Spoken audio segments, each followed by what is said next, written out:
So what I thought we would do to get started is really, obviously, have all these wonderful women speak a little bit about their philosophy behind marketing to women. And I'm Brooke Campbell, and I'm the Director of Client Services for a software platform company called KATHERINE, out of Calgary, Canada.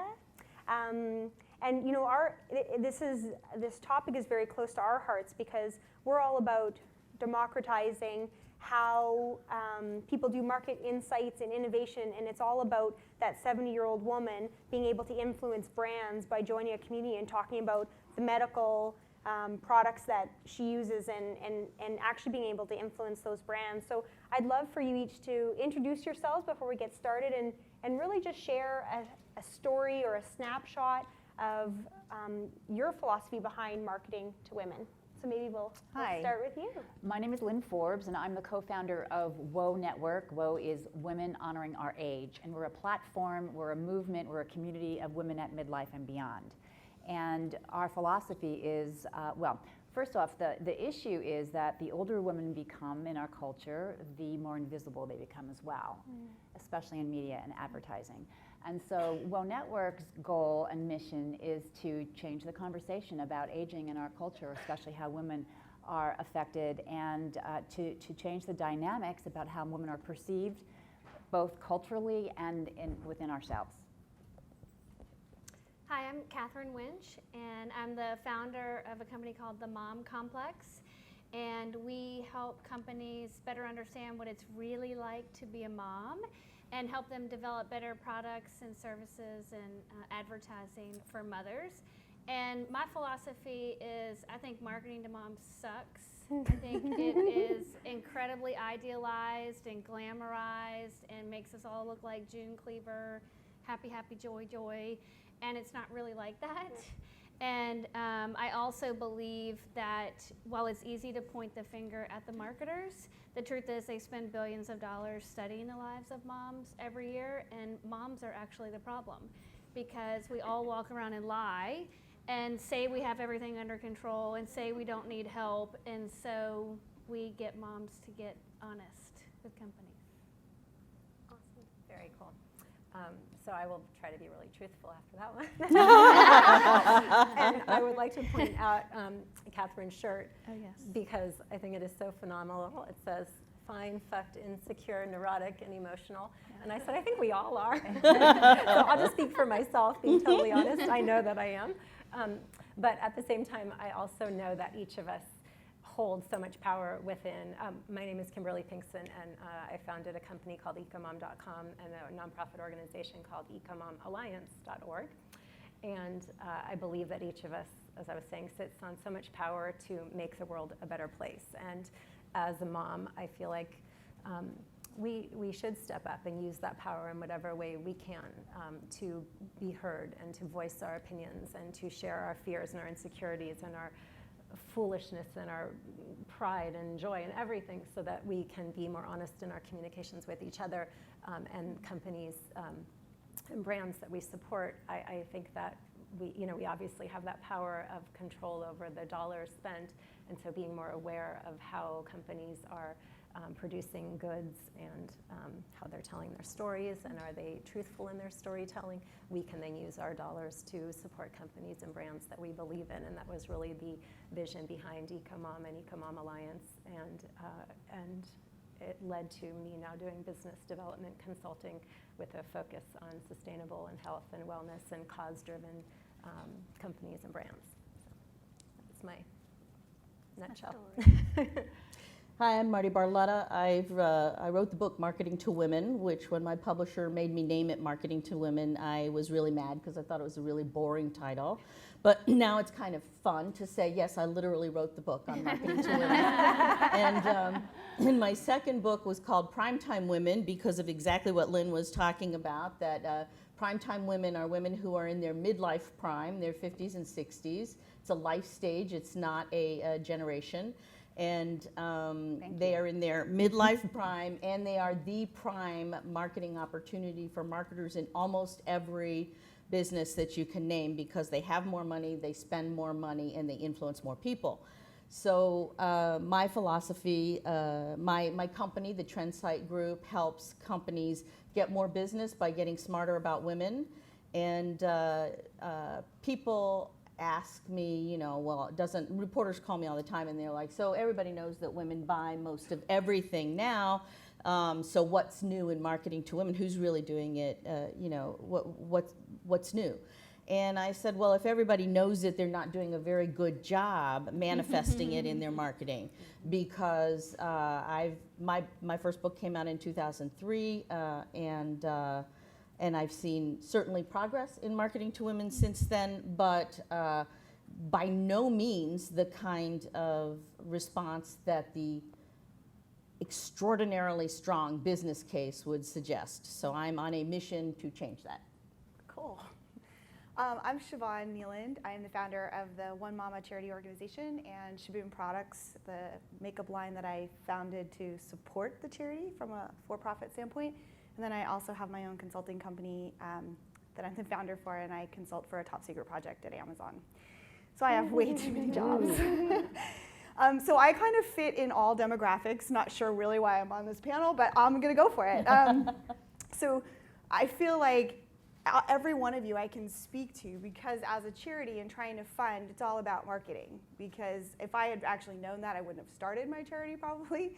But I got my heart. It basically, for me as a woman, it all is about my heart. And I am driven by creating social change within myself and within the world. And what I find from a marketing standpoint is I have to stay authentic. And so I created like this dress I'm wearing saves, I don't know, I think it's like 60 lives. This whole outfit saves about 60 or 100 lives. And this is all made, I know I should know, I'm the founder. But this is made in Uganda. It's made by the community. It's how we buy our birthing kits, our medical supplies. So I am creating social change in places where people live under $1 a day and have babies in those conditions. And so I'm trying to solve a health problem and an economic problem in a place that we don't understand here. But I have to create a purchasing, but there's people who need to create social change. There's mom at home that feel like they don't know who they are, and they want to be making a difference. They don't want to just be taking care of their kids. They want to feel like they're making a difference. So I created a product line through my charity that gives them a chance to create social change. And if they don't want that, I created a for-profit so that they can put makeup on, better themselves, and 20 to 60% of that goes to making a difference and building these clinics around the world. So for me, it is all about being authentic and changing the way people think about their purchasing power. But I'm doing it from a completely different standpoint, really just to fund this thing and to see if I know that we can create a different kind of world where whether you're an African mother or whether you're an American mother or a Canadian mother, it doesn't really matter. We all want the same thing. We all want to feel like we're loved and we matter, and we want to buy products and be a part of a world that we purchase and we are interacting with something that does that. And so to me, that is what One Mama means. And that's sort of my contribution to this is how to create social change and create purchasing power from a heartfelt standpoint. So. My outfit didn't save any lives. Oh, I have one in the back for you. So I'm Kat Gordon, and in addition to being the founder of the 3% Conference, I am the owner and founder of an ad agency in Palo Alto that's 6 years old called Maternal Instinct. And Marty, Katherine, like everyone, I'm totally of the same wavelength. Marketing sucks. There's so much opportunity. It's so bad. And my agency's philosophy is called Warm Blanket Marketing. And it's based on something that happened to me when my 2 sons were very little children. I didn't have a lot of me time, and I had a lot of responsibilities, which is the reality for most mothers. So mothers are caretakers. They care for everyone around them. And during that time, I took this one little reprieve, which was a Wednesday night yoga class. And I used to go to this yoga class, and when it was done during the savasana, the final relaxation, the yoga teacher used to dim the lights, and she would say, and she had this really beautiful voice, "If you would like a blanket, just put your hand on your stomach." So you'd be lying there reclined, you'd have just done this virtuous workout, and all you'd have to do is put your hand on your stomach, and the exact thing you wanted would be brought to you and put on you. You didn't have to talk or open your eyes or get up. And I was like, that's what mothers want. They want someone to care for the caretaker. They want someone to anticipate your needs and give you the most effortless way to have them met. That's warm blanket marketing. And so what we try to teach our clients is, what's your blanket? What are you doing to make life easier or better, or for this woman to feel cared for? And if you don't know, all the branding starts there. So we also give out awards on our blog for warm blanket awards and wet blanket awards, where I take ad campaigns, and they're never work I've done, or even anyone I know, and I deconstruct them for the readers of our blog, and I tell them where they went wrong or where they went right. And sometimes it's very subtle things. It's not always these big Bic for her pen things, which I think you might have the reel to show, but that's my philosophy. What are you doing to care for the caretaker? Nice. So Bic pens, to really set the tone for this chat this afternoon, I think AV has the video ready to go, hopefully. We've got, he's like, I don't know. So why are you putting me on the spot? We've just got, Ellen DeGeneres did a bit of a spoof on Bic and some advertising that they did around pens for women. So They're still doing it. yes. They're so still they doing launched it. but the campaign is They're still still exists. doing After it. all the mocking Yes. and the Amazon comments. Yes. So while we're grabbing that, just to cover the 4 areas that we want to focus on today that hopefully we'll be able to get through, we want to talk about social technologies and really how those those social technologies are impacting transparency. And I think, that is going to tie really into the next topic, which is around inclusive marketing. And from there, talking about washing and not, of course, laundry or anything like that. Washing around, greenwashing and conscious washing. So how we're actually starting to, do some of this, these things and not even be thinking about them and how we participate in that. So I think we might have to try and grab the video later because it doesn't sound like it's accessible. So we'll just kick off, and I think that's fine. So I think, as we all know, talking a little bit about transparency, the world of marketing and advertising is being forced to become more transparent every day because of 24/7 media. And the customer is truly driving the brand and the value. So I'm just wondering, whether, if we think about, how brands are evolving and, from the old days of marketing to, and shifting more towards, marketing for and now maybe marketing with the customer. So in order to understand this shift, I think we have to think a little bit about some of the research that's been done. So Katherine, I was wondering if you could speak to any research that you've been involved with around what you think women really want in marketing. Women like to laugh. We did a study recently. I got so frustrated with clients saying, what ads do moms like? And what they were really saying was, what mom ads do moms like? And not what advertising do moms like. So we did a study that asked, what's your favorite commercial, of all time, unaided? And it was the Geico campaign, it was Budweiser, not the Clydesdales, but the streaking goat. It was, unfortunately, Where's the Beef still makes the list, which is so embarrassing because that was created in 1982. And the Mylanta ad of, I can't believe I ate the whole thing, still makes the list, which won a Clio in 1972. So that's how starved women and moms are for good advertising. They're recalling their favorite spots from the 70s and 80s. But what was fascinating about the study is A, humor rose to the top in every single instance, and 2, of the top 25 ads of all times that women liked, not one had a real physical representation of a mother in it. The only thing that made the list was the Coca-Cola polar bears, which you could say is a mother-like figure. So I think the mistake that marketers make is they assume that you have to show a mom in an ad in order for a mom to know that the product is for her, which is retarded. We are smarter than that, and we like to laugh because life's hard. Does anyone else want to add anything from their experience? Well, I think that a lot of people who are just starting out to market to women in general, and I won't speak for moms specifically, but moms I think are women too mostly.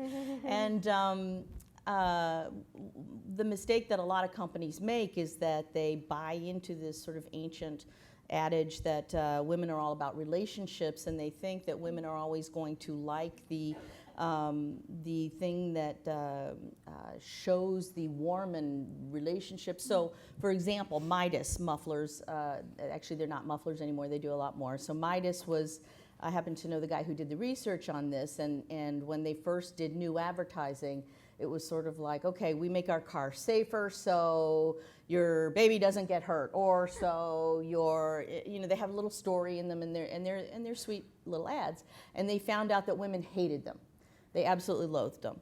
And so they actually went and asked them what they would might respond to, and they did more research, and they found that some very pragmatic things, like what women wanted when they walked into the store, as Midas calls it, and cleanliness issues with the store, and the way the staff talked to them, and explanations of what the stuff was on the bill. And I think that women are far more pragmatic than most marketers give them credit for. And everybody says women are emotional. Frankly, there's a lot of research that shows that men are more emotional buyers than women, because when we say emotional, we always think warm and gooey. But emotional is, you know, I like it, I don't like it. Impulse buying is emotional buying. A lot of times men, oh, I like that, I'm gonna buy it, and they don't, you know, they're not as pragmatic as women in some categories. So I think that there's very little understanding and in-depth research amongst most customers, most clients. They tend to research their own category, their own products, and they ask the questions in the context of which of my benefits do you like best, and they don't look at it in terms of what's your life like, what's your problem, how can I help? I think that's interesting. The whole, you know, the life stages that have been traditionally assigned to women and men, for that matter, where you were between this age and this age, when you went to school, and when you got married, and when you had your babies, and so on and so forth. We have completely blown that out the door, because women are having babies. I just read about a judge who had her first child at 50. So mommies, when you think of mommies, you know, the whole blogging phenomenon, I came out of Blog Her for a few years, so I was really up to here with the whole mommy thing, but they are not necessarily younger women. My best friend is 63 or 64 years old, and she has a 14-year-old son. So we don't have these buckets, these lifestyle buckets that brands really want us to have, because if you have a bucket, it's easy to understand the bucket. We're not understandable in the same way. So I think that brands really, and in their desperation to try to understand women, they'll go and, you know, buy campaigns or create campaigns that they think are hitting the mark, which are actually alienating women. For instance, you'll have a moisturizer commercial, you know, that is geared toward 50-year-old women with a 29-year-old modeling the moisturizer. Now, I love 29-year-old women. I happen to have one. But that is not the person I want selling me my moisturizer. So they, in their attempt to appear relevant, they alienate. And I think they really have to get at that. So I think I saw that we have the clip now. So this is a great transition, Lynn, because I think this shows exactly a brand that thought that, you know, they were getting it right and they were way off the mark. And still thinks it. And still thinks it, yes.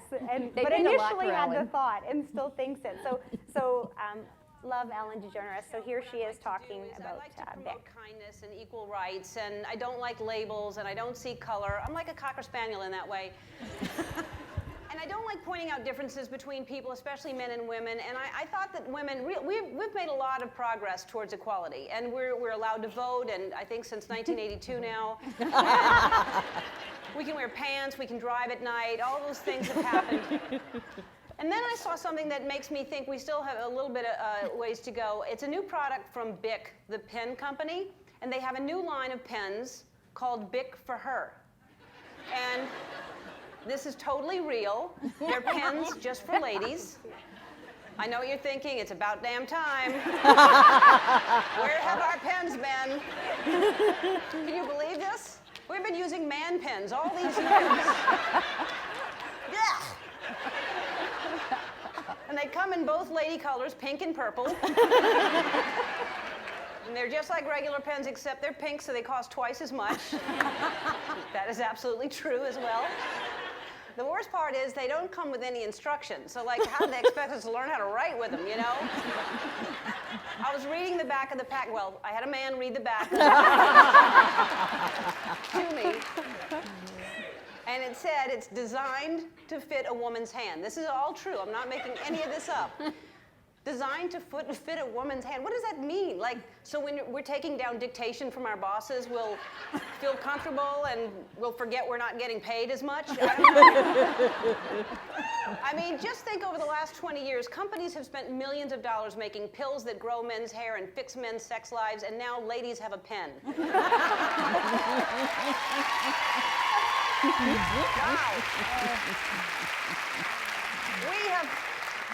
We have come a long way, baby. It's so ridiculous. And they called to ask me to be their spokesperson, and I was outraged. I said, I will never do a commercial for you. And then they said how much they'd pay me. I was like, okay. And so here's the commercial we shot. Oh, what's wrong, sweetie? I don't know. Sometimes I just feel different. That's because you're growing up. I think it's time we have that talk. The pen talk. But I can't handle those man pens. That's why you need the new Bic for Her pen. There's a pen for women? There is now. They're built strong enough for a man, but simple enough that even a woman can understand how to use them. Here's how it works. When you have an opinion, you write it down on a piece of paper and then crumble it up and throw it away because no one wants to know our opinion, sweetheart. Wow. What else can I do with a Bic for Her pen? Well, you could use it to write down a grocery list or even recipes for when you need to feed your man. And it's indestructible, so it'll stand up to all your wild mood swings. It's so pretty. It's the only pen for ladies you'll ever need. I can use it when I become president. Oh, right. We should get back now. Okay. Come on, girl. Bic for Her pens. For best results, use while barefoot and pregnant. Need to burn off some of those calories. Keep fit. So I think what we Let's go. Come on. Come on. Come on, girl. Come on, girl. Come on. Thanks, guys. So, you know, obviously that's horrendous. We need to get Ellen here next year, I think. But to your point, Kat, you know, this still is happening. This isn't something that, you know, happened in the past. This, you know, these pens are still out there as an example. And I think as, you know, as women, obviously we share a gender, and we also bring with us different experiences in terms of lifestyle, different expectations, needs, wants, all those sorts of things. And now more than ever, I think, you know, we need to understand what practices that creatives need to put in place to actually have insight from women earlier in the process, from the start of the process, before campaigns launch and end up on Ellen DeGeneres on a spoof, right? So Kat, would love you to speak to this. Can you talk about how important it is for agencies to bake in women from the start of the process? Yeah, I mean, I talked about that in my opening remarks for those of you that were here yesterday morning, that the deer now have guns, and the people we are hunting can shoot back, and they will. And as Cindy said, women share, and they will take you to the mat faster.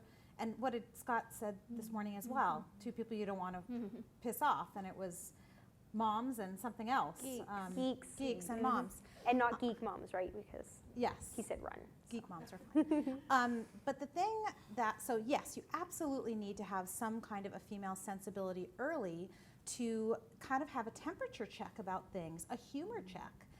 And the thing that I think is fascinating and exciting to be a creative in advertising right now is that social media not only is the mechanism by which consumers can talk back to us, but they're also telling us amazing things that they don't tell us in focus groups. And I feel like there's a huge opportunity, and I often post to the Facebook page for 3% Conference and say, there's an amazing brand idea in here, Kodak, Dove, whatever.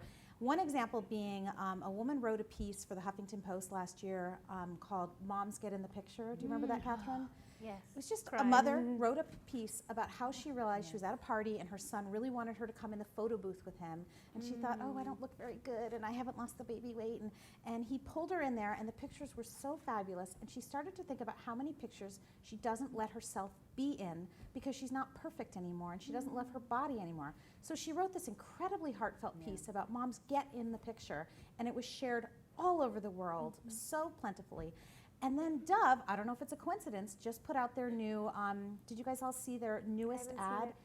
It's I can't remember what the theme line is, but it's basically footage of women ducking away from cameras and then showing little girls wanting to be in the camera. And so at some point we lose that confidence. And I feel like that campaign sprung from the exact insight that this one mother shared openly all over the web. So there are constantly moments, if you pay attention as a marketer, to see what are things being shared, what's the sentiment underlying there. And I just posted something on Facebook last week, and it was just an image I found on Pinterest, and it was of a bathroom sink, and above it, where the mirror should have been, someone had spray painted, "You look fine." And I wrote, Dove should run this, buy a restaurant, strip out all the mirrors and just have some kind of affirmation, some beauty campaign. But there's so much fodder for good insight to how to speak to women, and it's free. And no, I don't think a lot of brands tap into it. Yeah. There's also networks like Catherine has, and I have, that are women who want to use their voices to share, to help propel change. And whether it's just open social media sources or tapping into networks like this, there's a great book called The Female Brain by Dr. LYNN. I'm not sure if you've all heard of that, but one of the things that I found most fascinating as the mother to a son and as a wife and daughter with a dad and male colleagues and all that was that research showing that a woman's brain, the communication part of her brain, even when she's not talking, is totally abuzz, like it's totally lit up all the time. A man's brain, even when he is in conversation, is not as lit up as hers is when she's not even talking. And I found that particularly relevant. I think my husband is brilliant. I think my son is brilliant. But I will say my husband is from Alabama, and no offense to Southerners, but I'm from the Bay Area, so I like talk fast and everything's fast. He just talks at a slower pace, so I found that particularly interesting. But that just shows how much we want real communication. I think there is truth to we're not looking for the warm, cozy relationship, kind of like everything's always perfect, that kind of relationship, but we want real connection. And there's so many opportunities that we can seek out those real connections. For example, we were doing a Twitter party. And honestly, when Twitter first started, I was not sold at all. But early on, I jumped in to do it because that was my job. And we did a Twitter party, and it was for some Valentine's Day kind of, something restoring the sizzle in your relationship kind of thing. And this one person on Twitter was sharing how she's got 4 kids. They have no money. They haven't gone on a date in 8 years or something because they've got back-to-back babies and they don't have the money. And and I shared, do a stay-at-home date night, like, take a shower after the kids are, to bed, brush your hair, brush your teeth, light a candle, and make it happen at home, and she wrote back, like, what a brilliant idea. She'd never thought of this. That woman for years became one of the largest brand advocates for that particular company because this had solved a real problem for her. And it was such a great teaching for me in terms of working with brands and just that real hungering for real connection and real communication. And I think that's a great point in it. And looking at it from a bit of a different angle, Marty, I'd love you to speak to some of the core of your research, which is really around how women are better to market to than men. Well, yeah, I mean, it's sort of like why market to women, because I think a lot of companies seem to have the idea that if we have a dual target audience, or if we define it by, who has X income, for in the case of luxury cars or whatever, that the message that appeals to men will also appeal to women. And that's not true, although the reverse is true. If you have a message that appeals to women, it will increase your customer satisfaction amongst men as well. And a lot of companies have discovered that. I mean, they've researched it and found that in their research, including companies like IKEA and Merrill Lynch and some bank companies and Ford Motor Company. So, you know, a lot of companies across the range of industries have found that, and that's important because a lot of companies that haven't attempted to market to women have the stereotype that, oh yeah, well, women are fine, but our core customer, wrong usually, is men, and we don't want to alienate them by doing pink advertising. And you're like, yeah, you do pink advertising and the women will kick you in the teeth faster than the men will run away. As Della for Dell Computers shows, and as the American Airlines site that they attempted a couple of years ago show, shrink it and pink it is the worst deadly strategy in the world. And but the research does show that women are different, and actually I think that's something that the ad industry could well benefit from doing some more digging into. I think there is a belief I know that there's a belief amongst particularly younger women, perhaps the women that work for creative directors, I'm not sure, that gender is immaterial anymore, that we're all the same, and can't we just get past gender, and really this is all ideological, and let's just try to, you know, like we don't need gender differences. Well, that's fine if you want to let your competitors have all the business, because there actually are very well documented differences between women and men. And for example, one of them, let's take cars for an example. Most of the time, women want the same things as men, the top level things, top tier 1 things as men, and then some. So women have a longer list than men, and that means that you have better opportunities to market to them, because men, you know, once they've found the first 4 things that they want, boom, they're ready to make a decision. Women actually care about the things that differentiate you from your competitors. Because guess what? All your competitors have the same stuff in the top tier 1 stuff. Otherwise, they wouldn't be your competitors. That's what gets them, that's the price of entry. So it's the second tier stuff that makes you different, and women care enough to do the research comprehensively and to compare and contrast and looking for the perfect answer. Occasionally, women want something different than men. And cars is a good example of that. So the car industry, which has more money than God, still spends almost none of it, as far as I can tell, on understanding consumers. None of it. Because every bit of research I read from the car companies comes out with the same 5 criteria. We looked at styling, quality, safety, there's 5 things, and I'm right, pardon? Fuel economy, well, if they look, yeah, nowadays fuel economy. And the fact of the matter is that actually, if you look at quality, the way men respond to things like we're number 1 and awards, they like to have that social proof. That message, that type of message, I should say, is more relevant. Whereas with women, if you want to talk about quality, women are like, yeah, whatever, everybody's already claiming number 1. Tell me specifically how this is going to improve my day. Secondly, styling. Men care about exterior styling in cars. What are people going to think of me when they see me in my car? Women care about interior styling. When I'm sitting in my car, do I feel luxurious and comfortable? Functionality. Men care about torque and power and Hemis, whatever those are, Dodge people. I don't know. Hemi engines. They're awesome. Well, if you say so. I mean, and I'm speaking in absolutes here. Obviously, it's more like, you know, a range. More women care about one thing, more men care. But women tend to care more about when I'm dragging the soccer team back and forth, do I have the room to put all their equipment? Do I have versatility in the arrangement of the seats, et cetera, et cetera?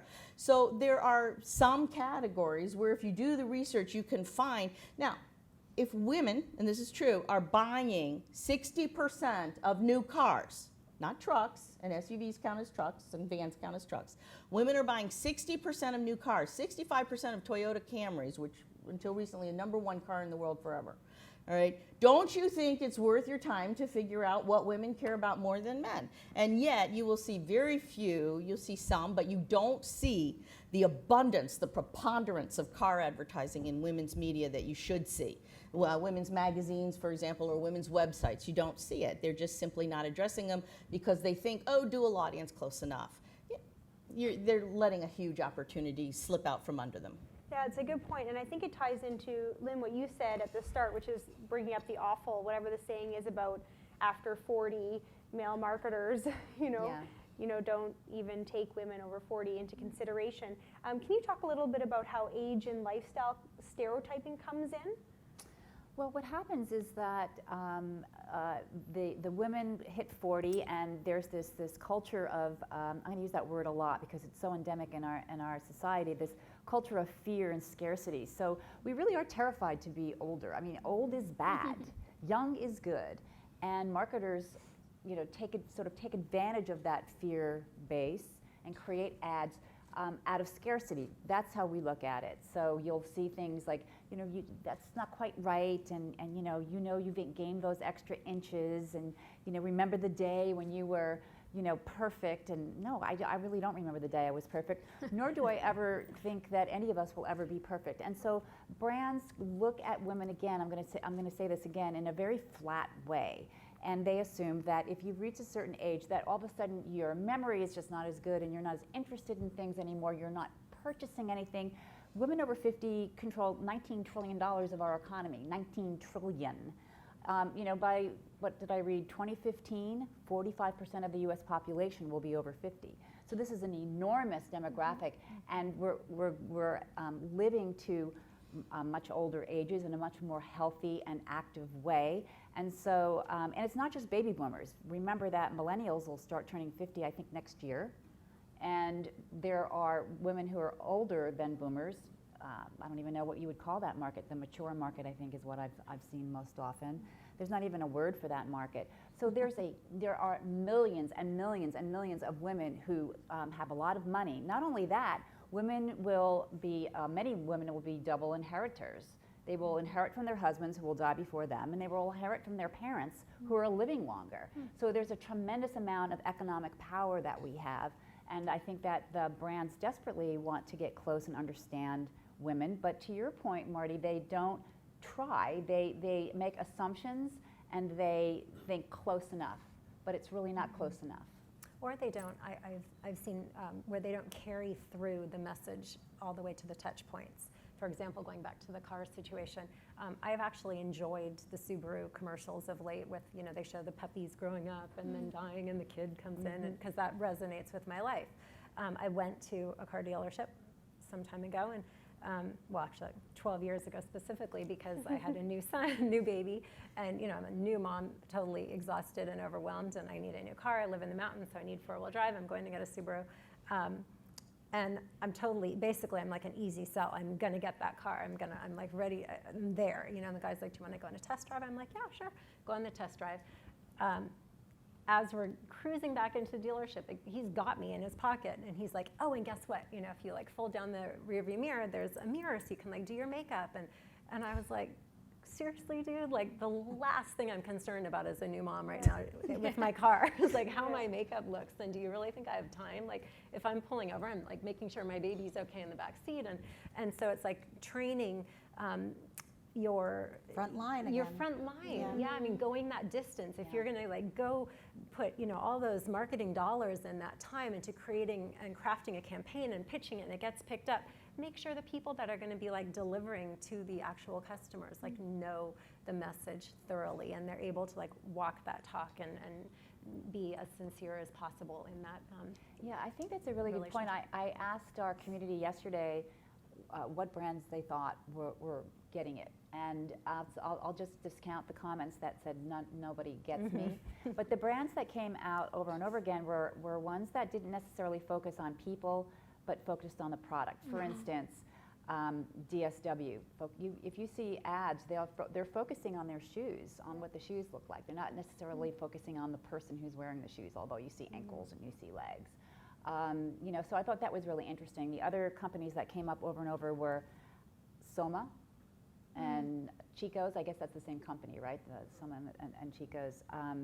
Soft Surroundings, which is, I think, a catalog-only company. Not here, so I'm not even familiar. And I don't think they have any ads that I've seen. So that's interesting. So anyway, the brands that came up over and over were not the ones that you necessarily see advertised in a typical way. And I'd be curious to know, because this is actually a question that I was hoping we would get to today.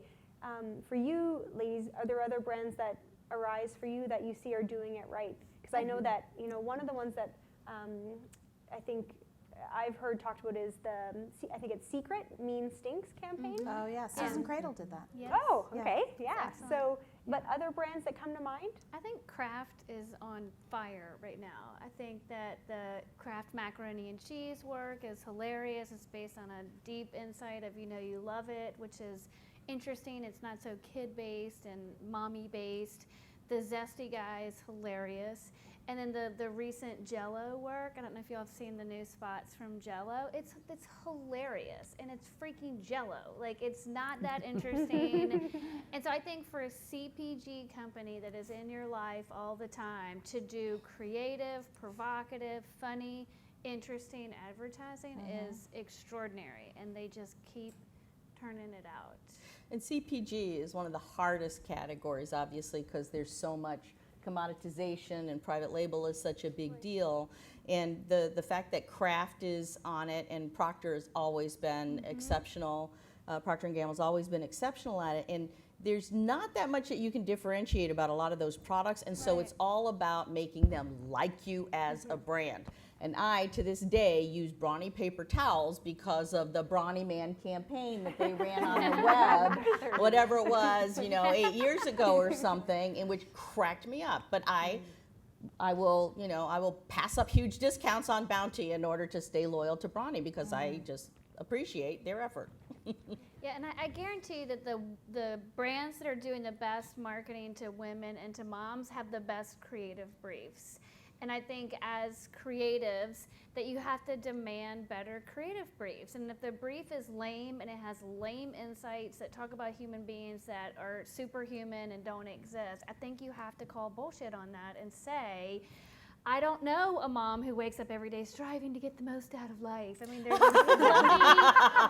insights, and they are the sunny side of the street, and every time I read a creative brief like that, I go, I don't know who the fuck you're talking about. I've never met a mother like that in my life. And so that's where you have to call the ball and say, I know that if I do work off this brief, it's going to suck. And if you don't push back then you're going to have generic, boring, sappy commercials on air, which nobody wants. And I just wanted to say something in defense of the car business because I feel like they get so maligned, and they should. But there are 2 ads recently that I gave warm blanket awards to, so I want to just not, acknowledge them here. One was for Volkswagen, and they did a campaign targeted at Kimberly when she was buying her Subaru at that exact life stage. I don't know if you guys have seen it, but it shows a man, and this is another misconception. Show a guy. You don't show a dad. You don't have to show women all So the it shows a guy, and it shows him when he's a kid, and it's obviously back in the 70s, and he's looking at a bike at the bike store, and he says to the salesman, is it fast? And the salesman goes, oh, it's fast. And then it goes forward, and he gets like a motorcycle, and he's getting older. Is it fast? It's fast. And then it ends in the Volkswagen dealership, and he's kind of leaning over, and he stands up, and he's wearing a baby in the front pack. It's the same guy, and he goes, is it safe? It's beautiful. And there's another campaign that Nissan just did that, again, I put on the Facebook page for 3%, and it was done by a female ECD, so different. And it shows people rendered as Wedgwood vases. So they're literally not photographically depicted, they're made out of china with, and the tagline just says, people are fragile. Nissan. And so it's a safety message. They don't show the car. They don't even show real people, but it's so beautiful and so unexpected that it has stopping power. And so I think there's a little bit of glimmer of hope in the car business, but I agree with Marty that, another thing, when you talk about the longer list and the things women look for, women, I gathered 40 female creative directors to live tweet during the Super Bowl, and we'll do it again this year if you want to participate, about the ads. And the thing that stands out to me, I think one company mentioned a charitable tie-in, something they were doing, some tagline or hashtag or anything, and women care greatly about where their dollars go, and women are 49% of the viewers of that game. Crazy. And I think that's the one point that I was hoping we were going to have more time to talk about this afternoon, but to kind of wrap up on is, and Siobhan, I know you'll have some experience with this, but lots of women are really motivated by social good for the collective versus things for individuals. So I'm wondering, Siobhan, if you can talk about some of your perspective around choosing charities, working with brands, and any recommendations you have around that. Well, I mean, I kind of sit in two seats, right? I'm the founder of this organization. I'm trying to, build these clinics around the world, and it's just desperate. Like I'm a mom trying to like feed her babies, right? But the other side of it is that I feel really sort of disgusted when I see some sort of organization at a charity when I clearly know they don't care. Yep. Like, and I feel like as women, we're intuitive. We can smell that. We're like, come on. Like last year you were doing some gnarly stuff, and this year you added a charity. So I feel like it's also making sure that there's some alignment and authenticity with it. From my perspective, that's all I'm about. That's why I talk about my own personal, like, that I don't take a salary, that I don't, like, where the money goes. Like, for both my makeup line, 20 to 60% of my makeup line goes to One Mama. For the charity, the clothes, 100% goes to it. Trying to show, again, I feel like what part of my job is not just obviously to help build these clinics around the world, but is to show purchasing power. Like, we as women, I'm not probably gonna have kids. I haven't bought a new car. I've had the same car since I was 17. It's a 58 Dodge, and it's not a Hemi, and I'm mad. But like I'm not a typical person at all in any area of my life. I travel around the world. I just got malaria last year. Like, I don't live a normal woman's life. And so I can't think of, it's like, don't ask me which commercial I like. I don't like any of them. Like, I can't think of anything that speaks to me as a woman. But being in the Bay Area, most of my friends are like that. And so we want something smarter. There's something more, like, and then you think about there's almost 2 billion people on the planet that watch American, imagery, and those people can't relate to what we're doing either. And so that's another demographic, because those people are buying that little bit of money that they have to buy a Coke or to buy a whatever.